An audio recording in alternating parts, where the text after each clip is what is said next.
Fact news में आपका स्वागत है। मैं अनिल भारद्वाज। चर्चा कार्यक्रम में आज चर्चा करेंगे पंजाब यूनिवर्सिटी सेनेट इलेक्शंस की। इसके अलावा और भी विषय होंगे। शुरुआत पंजाब यूनिवर्सिटी सेनेट इलेक्शन से। एक लंबा संघर्ष स्टूडेंट्स ने किया, ज़बरदस्त संघर्ष किया। पहले तो एक नोटिफिकेशन आ गया था, वो वापस लिया सरकार ने। अब जब अनाउंसमेंट की, इन्होंने ऐलान कर दिया स्टूडेंट्स ने, किसानों ने, कि भाजपा कार्यालयों का घेराव किया जाएगा, तो अब सेनेट इलेक्शन की अनाउंसमेंट भी हो गई। बिल्कुल अनिल जी, ये काफ़ी लंबा छिड़ा, मतलब 25 एक दिन तो लगी गए थे, 25-27 दिन। 30 अक्टूबर को से लेकर 7 नवंबर तक ये ड्रामा चला कि सेनेट को पहले भंग कर दिया गया, सेनेट और सिंडिकेट को। फिर काफ़ी ज़्यादा प्रदर्शन हुए। प्रदर्शन में पीयू बचाओ मोर्चा एक शुरू हुआ, और जब ये प्रदर्शन चल ही रहा था तो साथ में एक और नोटिफिकेशन लगभग आई, या कथित तौर पर आई कह सकते हैं, कि चंडीगढ़ का भी जो स्ट्रक्चर है वो बदलने की कोशिश की जा रही है, कि उसको 131st अमेंडमेंट 2025 इंट्रोड्यूस करेंगे, आर्टिकल 240 के अंतर्गत उसको लाएंगे। उसका मतलब कि प्रेसिडेंट के पास के अधीन होगी यूनियन टेरिटरी, और एलजी गवर्न करेगा। तो फिर ये मोर्चा है, ये दुगना हो गया। मतलब पीयू का संघर्ष मोर्चा अलग और चंडीगढ़ के खिलाफ अलग किसानों ने किया। अब वो संघर्ष वो एक शायद बीजेपी वाटर टेस्ट कर रही थी कि क्या करना है। वाटर टेस्टिंग ज्यादा ही हो रही है कुछ चंडीगढ़ को लेके, ऐसा लग रहा था।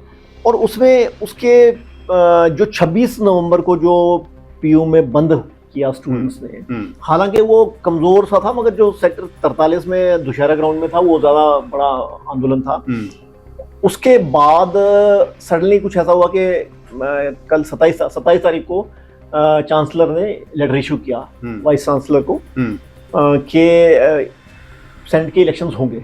ये एक बहुत बड़ा रिलीफ की बात है पंजाब के लोगों के लिए, पंजाब की यूनिवर्सिटी के लिए। और बेसिकली हाँ, वो चीज़ है, क्योंकि अब अनिल जी इलेक्शंस अनाउंस हो गए हैं अगले साल सितंबर के महीने में, मेरे ख्याल से 7 तारीख से हैं।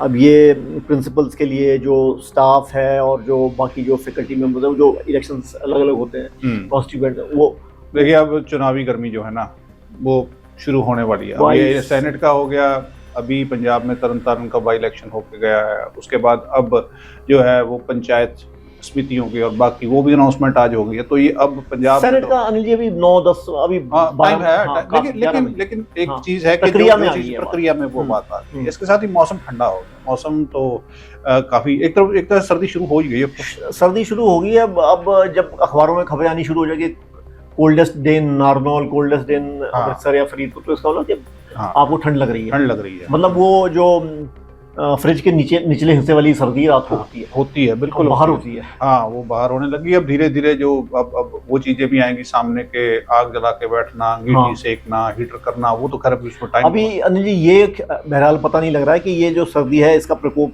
कैसा होगा। जितनी खराब मानसून था वैसी सर्दी ना हो, और वो भी गलत है पोल्यूशन के लिहाज से और बाकी लिहाज से, और बारिश भी ठीक सी पड़े ताकि किसानों को भी उसका फायदा हो। गेहूं का है, अब सीजन है, गेहूं की फसल जो है ज्यादा ना हो और कम भी ना हो। ज्यादा होगी तो हम तबाही देख चुके। बिल्कुल पहले मतलब वो जबरदस्त जो पंजाब में जो तबाही हुई है बारिश के कारण, बाढ़ आई, बाढ़ के कारण उम्मीद करते हैं कि मौसम अब गेहूं की फसल के लिए ठीक रहेगा। इसके साथ ही कपिल शर्मा के मामले में जो आरोपी हैं उनके सहयोगी पकड़े गए हैं। कपिल शर्मा के जो उस पर रेस्टोरेंट पे जो अटैक हुआ था, अनिल जी एक आरोपी पकड़ा गया है, वो आरोपियों से संबंधित है, एसोसिएट है। अब ये थोड़ा मामला ज्यादा पेचीदा है।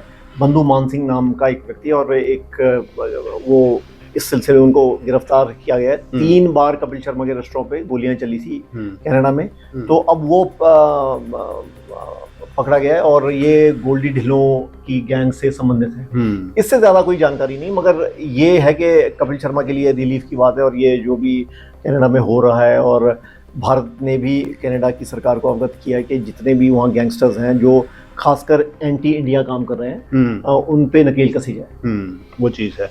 तो देखते हैं इन सब मुद्दों पे आने वाले दिनों में क्या डेवलपमेंट रहती है। शुक्रिया शमशेर जी, फिलहाल के लिए इतना ही। आप देखते रहिए फैक्ट न्यूज़। धन्यवाद।